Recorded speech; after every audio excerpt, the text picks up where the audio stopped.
Que Dieu soit béni. Tout d'abord, bienvenue à toutes et à tous et bienvenue aussi aux amis, aux frères et aux sœurs qui peut-être sont là de passage. Je vous invite à ouvrir l'Écriture dans l'Épître aux Hébreux, chapitre 11 et le verset 11 et 12. C'est par la foi que Sarah elle-même, malgré son âge avancé, fut rendue capable d'avoir une postérité parce qu'elle crut à la fidélité de celui qui avait fait la promesse. C'est pourquoi d'un seul homme déjà usé de corps naquit une postérité nombreuse comme les étoiles du ciel, comme le sable de la mer qui est sur le bord de la mer et qu'on ne peut compter. Amen. Ce chapitre 11 est merveilleux, n'est-ce pas ? Vous le connaissez bien, vous l'avez lu chez vous à de très nombreuses reprises. Je suis convaincu que dans ces lieux, que ce soit ici, à Chambéry ou ailleurs encore, eh bien, il vous a été donné l'occasion de le lire et d'entendre moult prédications, pensées, passages, idées sur ces textes, sur ce fameux chapitre 11 où il est question des témoins de la foi. On peut dire aussi les héros de la foi et ça nous encourage. Merci Seigneur. Et quand nous lisons ces textes, nous disons, mais Seigneur, moi aussi, n'est-ce pas ? Moi aussi. Je voudrais être comme ces témoins de la foi. Moi aussi, j'aimerais être comme ces héros de la foi qui vont et qui avancent, qui cheminent, quels que soient les temps, quelles que soient les circonstances, quelles que soient les pensées parfois qui pourraient s'agiter dans notre esprit. Si on devait dire héros de la foi, vous pensez à qui ? Comment ? Gédéon, Abraham. Qui d'autre encore ? Josué. Qui d'autre encore ? Des héros de la foi. Moïse, quand même. Pas mal, hein ? Qui encore ? Enoch. Élie. David. C'est pas mal aussi, non ? Quand il est question de David, ça va. C'est pas mal ce qui est écrit le concernant. Bon, il y en a beaucoup, hein, évidemment. On va s'arrêter là, même si je suis sûr que vous fourmillez encore bien d'idées et de noms. Mais il y a un petit truc qui me chiffonne. Vous voyez ? Parce que je ne suis pas sûr que naturellement, comme ça, on pense à Sarah. Non ? Excuse-moi, on pense à toi. Mais vous voyez, Sarah, les héros de la foi, David, les forteresses, le lion, Goliath, Moïse qui est parti, Abraham qui est parti en laissant tout. Évidemment, tout ce que vous avez cité, c'est formidable. Et puis Sarah, elle arrive là, comme ça, un petit peu comme un cheveu au milieu de la soupe. Bon, qu'est-ce qu'elle fait ça là, ici ? On connaît l'histoire de Sarah, on dit héros de la foi, témoin de la foi. Bon, next, hein ? On passe à autre chose. Alors, Moïse, Abraham, etc. Sarah, ouais, ça va que ça fait partie de la Bible et de l'Écriture et que l'Écriture est inspirée de Dieu. Donc, comme on se dit certainement Dieu a raison, on ne conteste pas. Hein, on ne va pas contester que Sarah fasse partie des héros de la foi. Mais peut-être que on ne l'aurait pas mis. Vous voyez ? Si c'est moi qui avais dû écrire l'épître pour les Hébreux, peut-être je ne l'aurais pas mis. Heureusement, c'est pas moi qui l'ai écrit. Voilà. Parce que naturellement, c'est peut-être pas elle qui me serait venue à l'esprit. Parce que vous connaissez Sarah. Vous savez ce qui s'est passé, n'est-ce pas ? Qu'est-ce qu'elle a fait ? Elle a ri. Quand on pense à Sarah, on pense à... Elle a ri. Hein ? Alors, pourtant, elle est notée. Et si elle est notée, je crois que ça va dire que pour chacun d'entre nous, il est très important de nous arrêter sur sa personne et de ne pas se dire « oui, mais bon », mais de se dire « mais Seigneur, si elle y est, c'est que tu as une raison et c'est qu'elle est pour nous encore aujourd'hui un exemple, quand bien même elle aurait ri, eu du mal à croire, encouragé son mari à faire des choses et avoir certaines pratiques qui n'étaient pas très classe quand même, on avoue, hein ? Et pourtant, pourquoi Christ, Dieu, a inspiré l'auteur de cette formidable épître à parler de Sarah. Alors, certains diront, il fallait bien des femmes à un moment donné. Bon, on en a cherché quelques-unes, on est tombé sur elles, on l'a donné. Bon, c'est pas ça du tout, hein, on arrête tout de suite. C'est pas parce qu'il fallait quelques femmes dans ce chapitre. Non, c'est pas ça. C'est parce qu'il y a un message pour nous. Et si elle y est, dans les témoins de la foi, c'est qu'elle l'est, aux yeux de Dieu. À nos yeux, peut-être c'est autre chose, mais ce qui est important, ce n'est pas à nos yeux. Ce n'est pas la lecture que nous faisons de sa vie. Ce n'est pas les déductions, ce que nous comprenons et ce que nous pensons, nous, de sa vie. Au final, ce n'est pas ça qui importe. Ce qui importe pour Sarah, c'est comment Dieu l'a regardée. C'est comment Dieu l'a vue. Et ce qui importe, ce n'est pas ce que moi je peux penser et peux dire de Sarah. Ce qui importe, c'est ce que Dieu dit d'elle. Comme ce qui importe, ce n'est pas ce que les gens pourraient dire de vous. En vérité, ce qui est important, c'est ce que Dieu dit de vous. Amen. Dieu avait fait une promesse à Abraham. C'est celle de faire de lui une grande nation. Genèse, chapitre 12, « Je ferai de toi une grande nation, je te bénirai, je rendrai ton nom grand, et tu seras une grande source de bénédiction. » Enfin, vous recevez une promesse comme ça, et la journée est bonne, hein? Ça va? On a bien fait de venir aujourd'hui. Vraiment, là, le Seigneur m'a parlé, et puis il m'a pas dit n'importe quoi, il a dit qu'il ferait de moi une grande nation, qu'il allait me bénir, qu'il allait rendre mon nom grand. Ça va? Hein? Pas en nombre de lettres, hein, mais son nom grand. Et puis qu'il allait faire de lui une grande nation. Ah, ce dimanche-là, c'était pour moi, j'ai béni, c'est formidable. Amen. Allez, allez, allez. Maintenant, Seigneur t'a promis et il faut y aller, hein? Faut y aller. Pour que cette promesse se réalise, c'est-à-dire qu'il devienne une grande nation, qu'il soit le père d'une multitude et d'une grande nation, il fallait qu'il ait un fils. Alors, il dit à Sarah, on va avoir un fils. Ouais, d'accord. Bon, ça vient pas. Le fils, il n'est pas là. Et puis le problème, c'est que les années passent 1 an, 2 ans, 3 ans, 4 ans.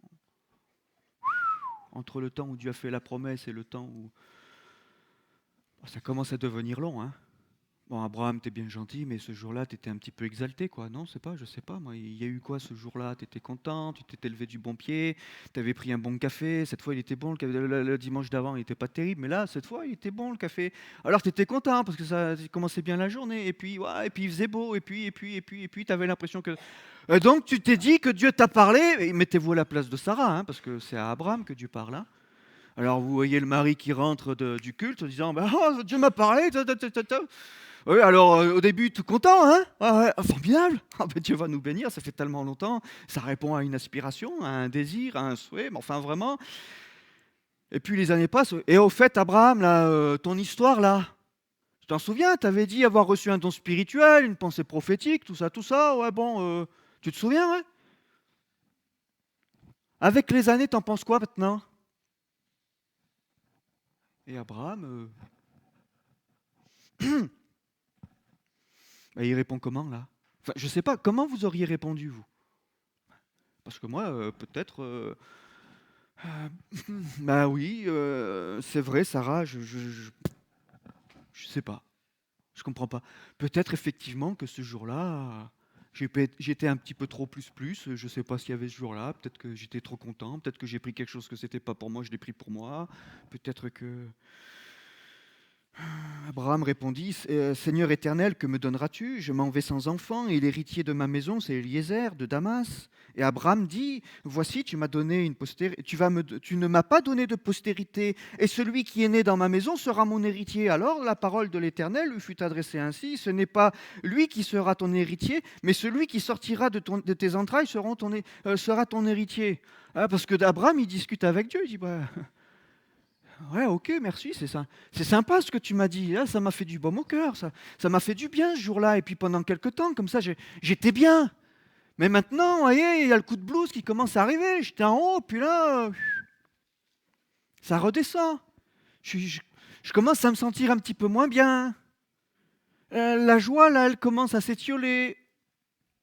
Que fais-tu? Alors, il discute, mais tu vois, mon seul héritier, là, c'est mon serviteur. Je vais faire quoi avec lui? Alors, bien sûr, je vais lui transmettre, je vais lui donner, mais toi, tu m'avais dit autre chose. Tu m'avais dit une postérité. Tu m'avais dit un fils. Alors, on va dire, Sarah a ri, parfois en oubliant que Abraham lui-même, en vérité, il a ri aussi. Hein. Mais comme c'est Abraham, on passe un petit peu. Vous voyez? Sarah, avec elle, bon, ben, elle a ri. Et en plus, c'est à ce moment-là où elle est reprise. Alors, comme elle est reprise et qu'Abraham, lui, ne l'a pas été, on va dire, ouais, Sarah, elle, c'est pas une femme de foi. Et pourtant, elle est dans Hébreux 11. Vous voyez? Alors nous, on va conclure que, parce qu'elle, elle a ri, et qu'à ce moment-là, réponse a été faite de la part de Dieu, ça n'a pas été fait du temps, quand c'est Abraham qui a ri, là, Dieu n'a pas fait réponse, donc on va se dire c'est pas grave, mais quand Sarah rit, il y a réponse de Dieu, on va dire là c'est grave. Et donc Abraham, un homme de foi, et bronze, c'est normal. Sarah, femme de foi, et bronze, c'est pas normal. Malgré son âge avancé. Mettons-nous quelques instants à la place de Sarah, hein, son mari qui vient, qui lui dit, puis qui dit, ouais, mais Dieu m'a redonné la promesse. Ouais, c'est à toi que Dieu parle. Non, parce qu'en vérité, c'était à Abraham. Et Sarah, elle recevait la parole que Abraham venait lui transmettre. C'était comme Adam et Ève, vous vous souvenez. Hein. C'est à Adam que Dieu avait dit de ne pas manger le fruit de l'arbre du jardin. Donc quand Ève, hein, Dieu a-t-il réellement dit? Adam, en fait, il a dit quoi? Il a réellement dit, voyez, mais Dieu avait parlé à Abraham. Et Abraham a répété à Sarah. Dieu avait parlé à Adam. Adam a répété à Ève.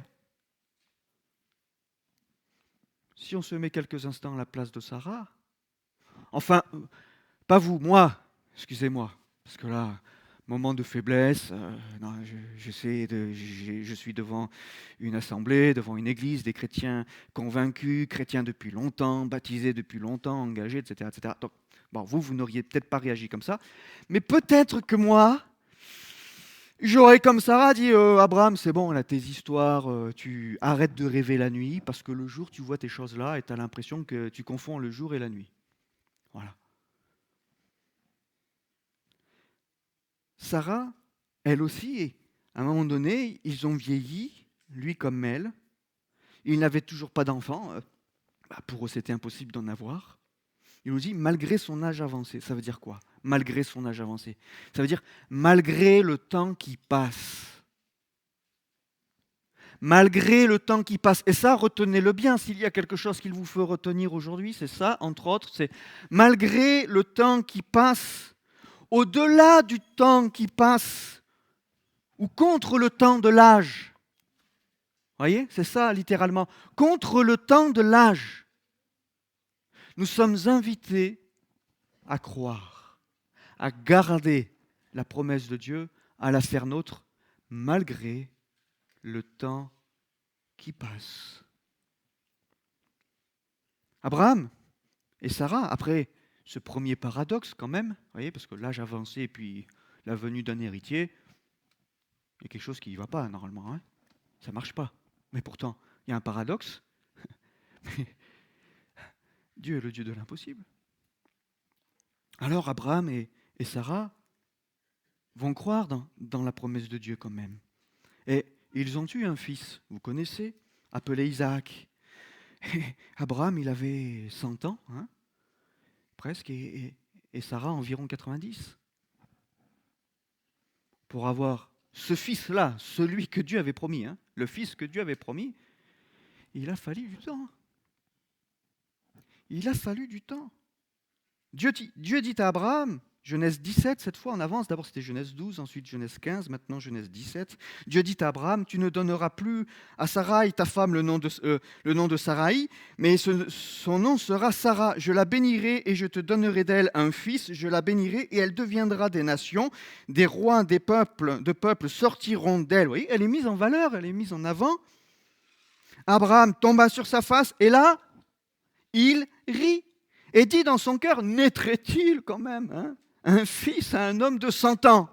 Moi, quand même, Dieu, t'as oublié quelque chose. Moi, tous les ans, je souffle la bougie. Voilà. L'année dernière, il y en avait 99, je me suis essoufflé, il a fallu m'y reprendre à 10 reprises pour souffler les 99 bougies. Là, cette année, c'est 100. J'ai fini par acheter un soufflet, je souffle dessus. Hein. Et Sarah, âgée de 90 ans, enfanterait-elle? Dieu dit, certainement, Sarah, ta femme, t'enfantera un fils et tu l'appelleras du nom d'Isaac. J'établirai mon alliance avec lui comme une alliance perpétuelle pour sa postérité après lui. Bon, bah, Dieu, lui, oui, bah, Abraham, Sarah, vous pouvez discuter, mais en attendant, moi je promets, et ce que je promets, je l'accomplis. Pour toi et pour la postérité d'Isaac, parce que tu l'appelleras Isaac. Isaac qui veut dire rire. Alors, Genèse 21, l'Éternel se souvint de ce qu'il avait dit à Sarah, et l'Éternel accomplit pour Sarah ce qu'il avait promis. Sarah devint enceinte, et elle enfanta un fils à Abraham dans sa vieillesse, au temps fixé dont Dieu lui avait parlé. Abraham donna le nom d'Isaac au fils qui lui était né, que Sarah lui avait enfanté. C'est beau. Sarah a reçu là la promesse comme venant de Dieu. Elle reçoit la promesse comme venant de Dieu. Elle savait que cette promesse-là venait de Dieu et elle s'attache à celle-ci. Elle s'attache à celle-ci. Mais quand même, nous nous souvenons de ce qui était dit cette fois dans le verset 18. Elle a ri. L'un d'entre eux dit, je reviendrai vers toi à cette même époque et voici, Sarah, ta femme, aura un fils. Sarah a écouté à l'entrée de la tente. Ouais. Elles ne sont jamais loin, les épouses. Elles entendent tout. Voyez, elles voient et elles entendent. Et elle était là, à l'entrée de la tente. Abraham, je sais de quoi tu discutes. Une fois que les invités seront partis, tu vas venir dans la cuisine. Tu vas discuter avec moi après. Hein? Et là, Sarah, qui était à l'entrée de la tente, elle rigole. Elle rit. Maintenant que je suis vieille, aurais-je encore des désirs? Mon Seigneur aussi est vieux. Quand même, elle lui dit, ouais, mais toi aussi, Abraham, n'oublie pas, toi aussi. Hein? Y a-t-il rien qui soit étonnant de la part de l'Éternel? Au temps fixé, je reviendrai vers toi, a-t-il dit, à cette même époque, et Sarah aura un fils. Sarah mentit en disant, je n'ai pas ri, car elle a eu peur. Mais il dit, au contraire, tu as ri. Tu as ri. Elle a eu peur, elle dit, oh non, j'ai pas rigolé. Non, on n'oserait pas. J'aurais pas osé rire après avoir entendu ce que j'ai entendu. Il dit, au contraire, tu as ri. Alors, comme je l'ai dit tout à l'heure, hein, comme là, elle est reprise, on dit, Sarah, c'est pas une femme de foi. Abraham, lui, quand il a ri, il n'a pas été repris. Lui, c'est un homme de foi. En vérité, les deux nous enseignent, les deux ont ri. Et on va voir tout à l'heure que quand même, il y a certains moments, d'une certaine manière, c'est bien de rire. Non? Je vais y venir, parce que là, vous êtes en train de dire, qu'est-ce qu'il est en train de nous raconter, celui-là? C'est bien de rire. Oui, quand même. On va y venir. Mais c'est bien de rire. Je ne sais plus avec qui j'en parlais dans la semaine, si c'était un entretien ou pendant un temps de partage. Quelqu'un a dit, Dieu aime rire. Je ne sais plus si c'était à Belay ou à Chambéry, je ne me souviens pas, ou dans un entretien, je ne sais plus. Dieu aime rire. Comment? Vendredi soir?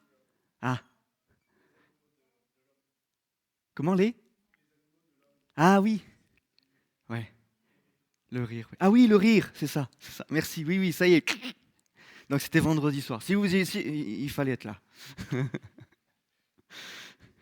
Merci, oui, oui, c'est ça. Merci pour le rappel. Et c'est vrai, tu disais, donc effectivement, le rire, ce qui nous différencie des animaux, c'est le rire. Bon, Dieu nous a donné de rire.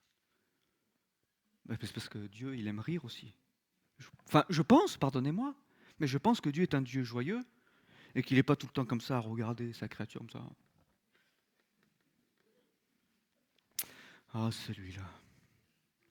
Ce matin, il a fait un fa dièse à la place d'un... Il chante là, alors il croit que derrière son masque on n'entend pas, mais il dit, mais moi j'entends le fa dièse à la place du sol. Hein. Bon. Oui, c'est pas ça, hein? C'est pas ça. Dieu, c'est pas, attends, dès que, boum. Non, je pense que Dieu est un Dieu joyeux aussi. Et que le rire fait partie de l'expression de la joie. Alors là, vous allez me dire, dans ce contexte, Jean-Noël, ça tombe un petit peu. C'est vrai. En fait, dans mes notes, je l'avais noté un petit peu plus tard. Je ne sais pas pourquoi je l'ai dit maintenant, mais enfin, comme je l'ai dit. Il nous a dit, elle a eu peur. Donc, elle s'est dit, non, je rigole pas, j'ai eu, en vérité, elle a eu peur. Elle a eu peur. Sarah, il nous a dit que cette femme était une femme de foi. Elle est relevée, elle est notée par Dieu lui-même comme étant faisant partie des témoins de la foi. Mais quelle a été l'attitude de Sarah et quelle a été la compréhension de Sarah de ce qu'elle pouvait voir et découvrir et vivre à ce moment-là? Eh bien, nous voyons, entre autres, que son attitude, ça a été le rire. Elle rit de ce qu'elle entend de la part de l'ange. Elle a l'impression, bon, il raconte une histoire, voilà, c'est Walt Disney avant l'heure, vous voyez? Les rêves impossibles qui se réalisent, etc. Bon. Et puis, je l'ai lu, je n'ai pas ri, car, dit-elle, car elle a eu peur. Elle a eu peur. Ah, peut-être que là, nous pouvons nous retrouver les uns les autres dans cette femme, en disant, mais peut-être que moi aussi, parfois, j'ai peur. Non? Le doute. On rigole. Et c'est un rire jaune. Quand même. Oh, non, j'y crois pas. J'y crois pas. Un rire jaune. C'est nerveux, un rire nerveux. Pour évacuer le stress, pour évacuer la peur. Pour dire, j'ai besoin, c'est ce rire-là qui est incontrôlable. Elle ne l'a pas contrôlé quand on lui dit ta femme arrive. Non, c'était le stress. Oh, quand même, rigole pas. Enfin, dis pas ça, t'imagines pas quand même. Moi, quand j'entends ça, sa foi, parce qu'elle voulait croire son mari quand même. Et je suis convaincu qu'elle voulait croire au plus profond d'elle. Elle voulait croire à ce qui était dit là dans cette tente et qu'elle l'entendait. Elle voulait le croire. Parce que c'était beau. Et parce que c'était une promesse de Dieu. Et que cette promesse revenait, vous voyez. C'est pas comme si elle avait été annoncée qu'une seule fois. Non, à chaque fois qu'ils ont douté, qu'ils ont arrêté d'y croire et qu'ils l'avaient mise de côté, Dieu revient et il rappelle sa promesse. On ne peut pas faire comme quand Dieu parle à plusieurs semaines, mois, pour ne pas dire années d'intervalle, pour nous rappeler des promesses qu'il nous a données et que avec le temps et la déception, nous avons mis de côté, mais que ces promesses-là reviennent annoncées par un, par une, etc., par des personnes différentes qui ne savent peut-être pas ce qui nous a été dit avant. Au bout d'un moment, on veut y croire, non? On se dit, enfin, ça fait plusieurs personnes dans un certain laps de temps, parfois assez long. Une fois, ça a été dans cette église, une fois, ça a été dans l'autre église, une fois, j'étais avec un tel, elle m'a dit ça, il m'a dit ça. Vous voyez, plusieurs personnes qui ne savent pas ce qui nous a été dit précédemment, mais qui viennent et qui nous disent ça. Alors à chaque fois, ça réactive la foi, l'espérance, le désir, l'aspiration. Elle, au fond d'elle, certainement, elle voulait y croire, mais quand même, bon, moi, elle dit, moi, je commence à avoir de l'âge, et puis Abraham aussi, il dit, il a de l'âge aussi. La foi qui est mélangée au doute, qui est mélangée à la peur. Oh. Ça, je pense que nous nous retrouvons les uns et les autres. Peut-être parfois dans ce constat. On veut y croire, mais on a peur. On a peur parce qu'on sait que humainement, ce n'est pas possible. On veut y croire. Mais Seigneur, comment? J'ose pas. J'ai peur d'être déçu. J'ai peur après d'être frustré. J'ai peur après de... Alors, pour ne pas être déçu, pour ne pas être frustré, on dit non. Voyez, on est sur la réserve. Sarah, je disais quelle a été son attitude et quelle a été sa compréhension. Elle a compris que là, Dieu lui promettait un enfant. Et là, dans cette parole que Dieu donne à Sarah, elle comprend que Dieu ne reviendra pas sur sa parole. Ce n'est pas possible. Oui. Là, Dieu lui parle et il dit, je ne reviendrai pas dessus. Je te l'ai dit, ça s'accomplira. Ça s'accomplira. Et au fond d'elle, alors, à ce moment-là, vient quand même une conviction qui est forte. Et que rien ni personne ne pouvait faire partir. Elle savait que Dieu allait accomplir sa promesse et autant annoncer comme ça lui avait été dit. Et bien voilà que celle-ci est tombée enceinte et plus tard a donné naissance. À nous aussi, par le moyen de la foi, encore aujourd'hui, de pouvoir saisir les promesses de Dieu, les paroles de Dieu, les prophéties de Dieu. Saisissez et gardez les paroles. Tout à l'heure, c'était hier soir, et ce matin encore, je repensais à Samuel qui gardait ses paroles. Et il s'est tombé à terre aucune de ses paroles. Ne laissons tomber à terre aucune des paroles de Dieu, tout comme Dieu ne laisse tomber à terre aucune de nos paroles. Petite parenthèse, vous avez fait une promesse à Dieu, tenez-la. Parce que si vous avez oublié votre parole, lui ne l'a pas oubliée. Tenez-la. De la même manière que lui vous a fait une promesse, il la tiendra, croyez-le. Croyez-le. Ainsi, par le moyen de la foi, eh bien, il nous est donné de pouvoir vivre des choses qui, humainement ou à titre personnel, nous seraient impossibles de vivre. Et dans des circonstances qui parfois sont difficiles et qui vont à l'encontre de ce que la parole de Dieu nous a annoncé. Mais par le moyen de la foi, malgré des circonstances et des événements qui sont contraires, eh bien, Dieu nous affermit dans nos cœurs, dans nos esprits, et je prie pour qu'il en soit ainsi maintenant pour quelqu'un ce matin dans ce lieu, ou devant son écran. Que Dieu vous bénisse, frères et sœurs. Que Dieu vous bénisse. Et que ces paroles que peut-être vous avez mis de côté jusqu'à aujourd'hui, eh bien, elles s'enracinent tout à nouveau, mais que cette fois, rien ni personne ne puisse l'ôter. Et ne permettez pas à qui que ce soit d'ôter de vos cœurs et de vos pensées ce que Dieu vous a dit. Veillez sur cela. Marie gardait et repassait dans son cœur toutes ces choses. Elle les gardait et elle les repassait dans son cœur. Elle les entretenait. Et figurez-vous que quand elle se retrouve au pied de la croix, là où Jésus, à qui elle a donné naissance d'une manière miraculeuse, son fils est crucifié. Les événements semblent contraires à tout ce qui lui avait été dit. Mais voilà que, malgré tout cela, parce qu'elle a gardé et repassé dans son cœur tout ce qui lui avait été dit, au pied de la croix, elle n'est pas prise de colère. Au pied de la croix, elle ne fait pas tout pour que Jésus en descende.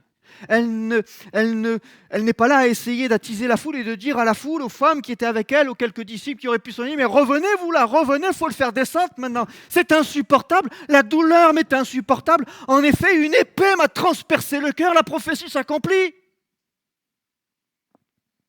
Une épée transperce son cœur.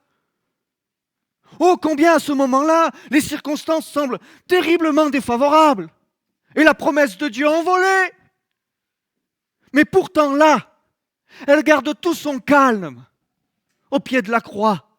Elle est là, sereine, dans la tristesse, bien sûr, évidemment. Il fallait qu'elle découvre encore la suite, il fallait qu'elle vive encore la suite. Nous connaissons ces choses. C'est tellement aisé aujourd'hui de lire quand nous connaissons la fin de l'histoire. Ce n'était pas son cas. Il fallait qu'elle découvre, il fallait qu'elle vive. Mais dans ces circonstances-là, malgré que le diable faisait tout pour lui faire dire, bah, tu vois, c'est terminé. Tu as espéré, tu as cru, tu as gardé toutes ces paroles dans ton cœur et tu les as repassées dans ton cœur pendant 33 ans, terminé, tu peux tout jeter, c'est fini. Arrête d'ouvrir la Bible, arrête d'écouter les prédications, arrête de venir à l'église. Ça ne te sert à rien, vois-tu, parce que ça fait 33 ans que tu attends, 33 ans que tu n'as rien.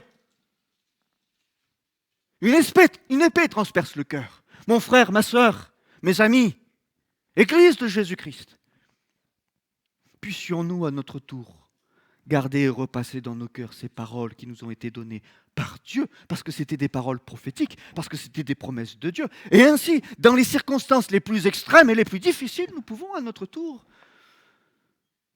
tenir debout, parce que moi, si j'avais été Marie, je vous avouerai que je me serais effondré par terre. Mais elle est là, debout, au pied de la croix.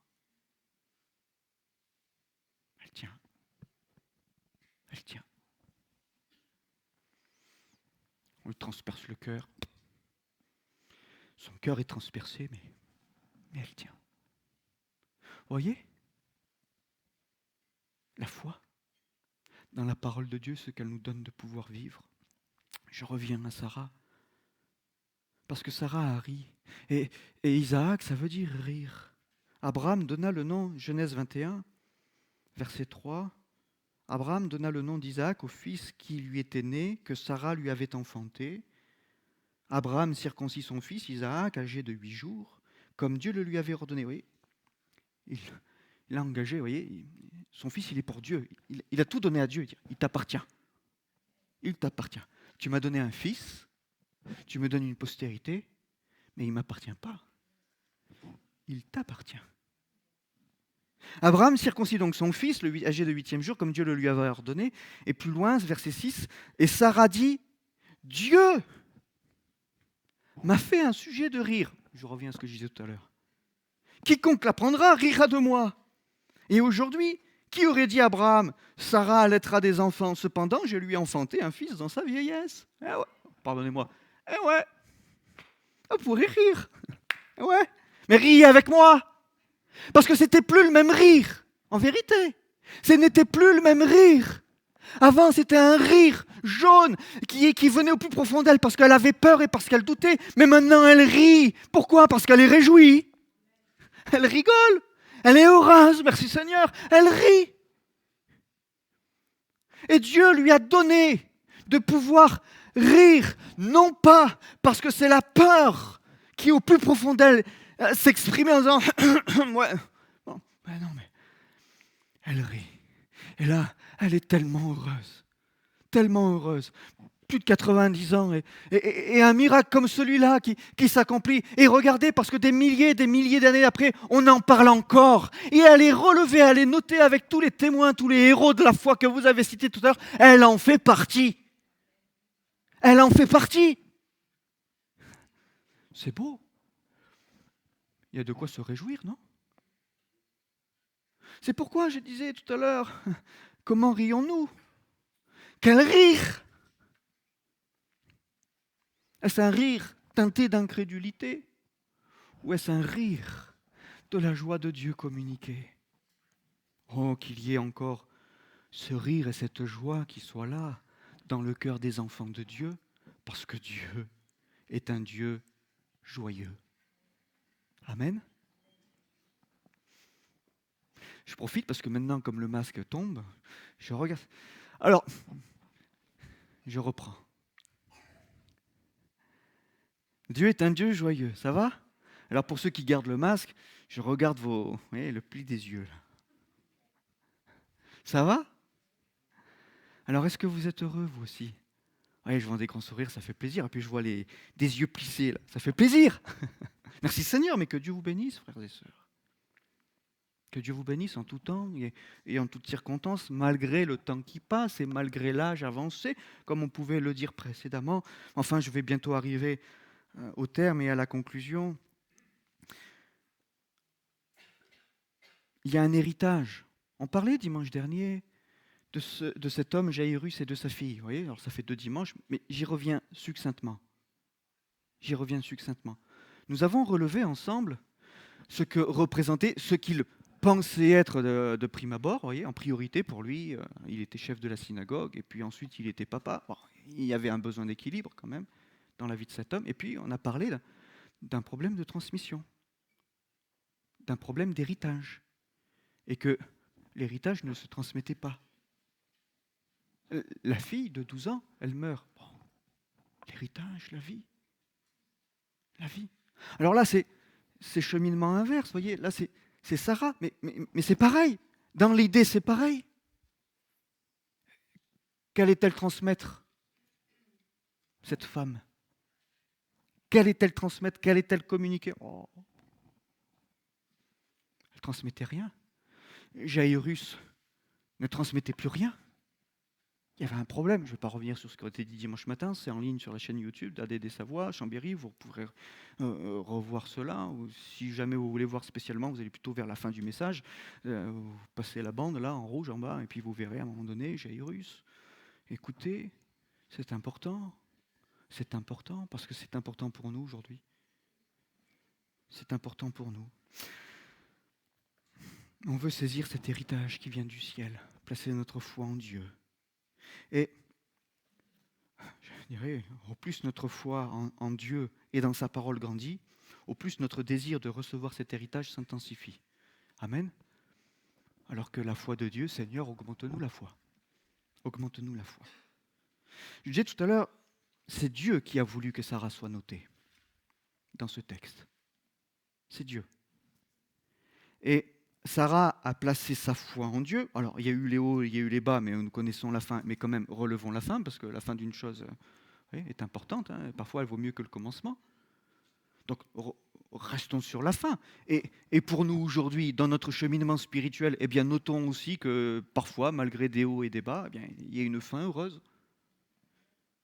Et persévérons. Mais c'est Dieu lui-même qui, quand bien même la foi de Sarah, quand bien même notre foi pourrait vaciller, notre foi malgré tout est approuvée par Dieu. Je répète, quand bien même votre foi pourrait vaciller, celle-ci est malgré tout approuvée par Dieu. Et gardez ça aussi dans vos cœurs et dans votre conscience. Parce qu'on pourrait dire, oui, mais moi, ma foi, c'est les montagnes russes. Bon, si la foi était gros comme un grain de sénévé, vous connaissez la suite. Tu dirais, ôte-toi de là, à la montagne, et jette-toi dans la mer. Et puis, bon. Donc, nous, on peut prêter peut-être attention sur la grandeur de la foi, sur ceci, sur cela. Bon, la foi en elle-même est approuvée par Dieu. C'est un don de Dieu. Alors, exprimons encore et manifestons de cette foi qui est approuvée par Dieu dans la mesure où ne nous laissons plus la peur, la crainte et le doute s'emparer de nous. Il y a peut-être une position à prendre encore aujourd'hui pour quelqu'un ce matin. Ne plus laisser la peur, la crainte ou le doute nous dominer, nous arrêter, nous terrifier, mais dire maintenant encore, Seigneur Jésus, maintenant là, le dimanche 8 mai 2020, je prends position pour toi. Et que ce qui me terrorise aujourd'hui, de ce qui me terrasse aujourd'hui, soit arrêté, stoppé. Qu'il y ait là l'intervention du Saint-Esprit, l'action de Dieu et la parole de Dieu qui viennent vivifier mon cœur, mon âme et qu'elle brûle à nouveau en moi comme ces deux disciples sur le chemin d'Emmaüs. Qu'elle brûle tout à nouveau en moi, cette parole. Parce que Sarah, à un moment donné, a su fixer les yeux sur Dieu. Elle a arrêté de fixer les yeux sur elle et sur son problème. Quel est votre problème ? Quel serait notre problème ? Ne fixons pas les regards sur notre problème, fixons les regards sur Dieu. Parce que tant qu'on fixe les regards sur notre problème, la solution, elle ne vient pas.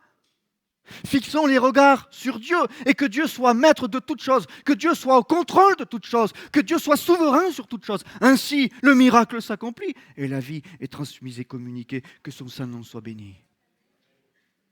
Que son saint nom soit béni.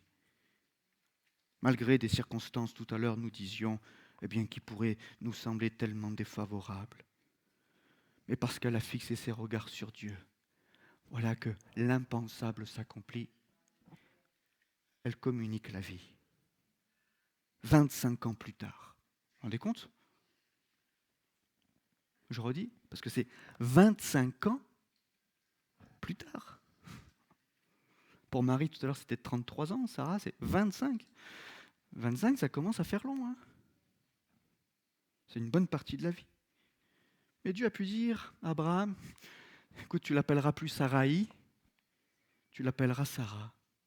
Ça veut dire quoi ? Ça veut dire, tu l'appelles plus ma princesse, oui, la mienne à moi. Mais tu l'appelles princesse, parce que c'est pour toutes les nations. Et elle sort d'un contexte de, voyez, entre soi, juste pour, petit contexte là, à une ampleur qu'elle n'aurait imaginée et pensée précédemment. C'est plus ma princesse, c'est princesse, pourquoi ? Parce que c'est de toutes les nations. Voyez ? Dieu est bon. Dieu est bon. Et nous sommes appelés, nous, encore aujourd'hui, à nous détacher de ce que le monde nous apporte. Oui, ma princesse, c'est à moi. Et puis pendant qu'on est là, à nous, on oublie le monde. C'est pas que nous, c'est le monde. Et c'est ce que Dieu veut nous faire comprendre. C'est plus ma princesse, même si elle est princesse, Mais c'est pour le monde. Et ça, c'est encore plus beau, ça, c'est encore plus grand. Et Dieu veut faire encore de grandes choses aujourd'hui pour son Église, pour notre assemblée. Que le Seigneur soit béni. Que le Seigneur soit béni. Alors, je termine. Mais c'est à nous d'en faire autant encore aujourd'hui. Voyez, à l'Église d'en faire encore autant aujourd'hui. Ah oui, autant que Sarah. Parfois compliqué de donner naissance. Parfois, on peut voir quelques années de stérilité. Bon, ça doit nous alerter. Oui, pourquoi? Non pas pour nous morfondre dans cette stérilité, mais pour dire, Seigneur, communique-nous la vie, parce qu'il n'y a pas que nous. Il y a le monde et il y a les nations.